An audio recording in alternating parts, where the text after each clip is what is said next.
Was telling Maria Bartiromo what to expect from that upcoming trip to China of his on trade. Listen.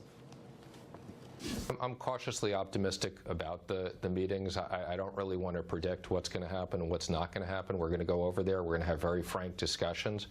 These are issues that President Trump has been focused on for over the last year, and hopefully we'll make significant progress. We're going there to make progress. That's our objective.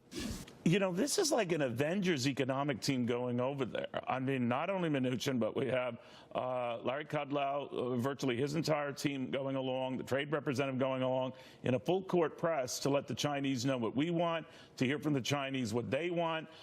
So they're not sending any slouches there. This is a full court effort now to try to get the Chinese to concede with only days to go on all of this. Market watcher John Layfield, Wall Street Journal senior video reporter Shelby Holiday.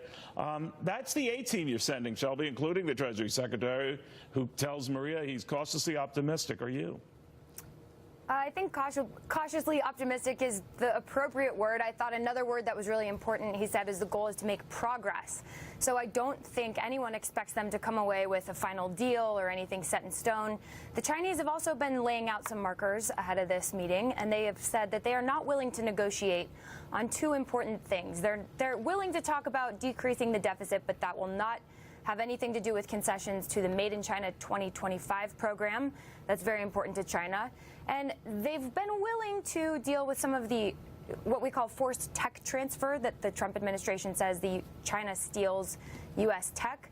But they really don't want to budge on some of the most important high-tech aspects of their economy. As we know, China's trying to transition into this industrialized nation, and things like semiconductors and electric cars are really important to them.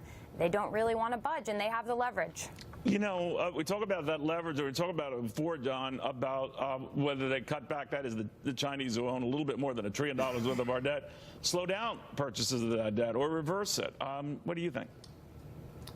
Yeah, I think China is holding a lot more of the cards here right now than we currently are. I'm not sure why they're going after them with tariffs. I mean, it's been well documented. We only import 2.2% of steel from China. The real problem is, like Shelby mentioned, the intellectual property theft, and also what they're doing with the One Belt, One Road initiative, where they're loading up a lot of these countries around the world with too much debt, like they did in Sri Lanka with the Hambantota port, where they end up taking that port back after they're the ones that loaned the money and built it for them.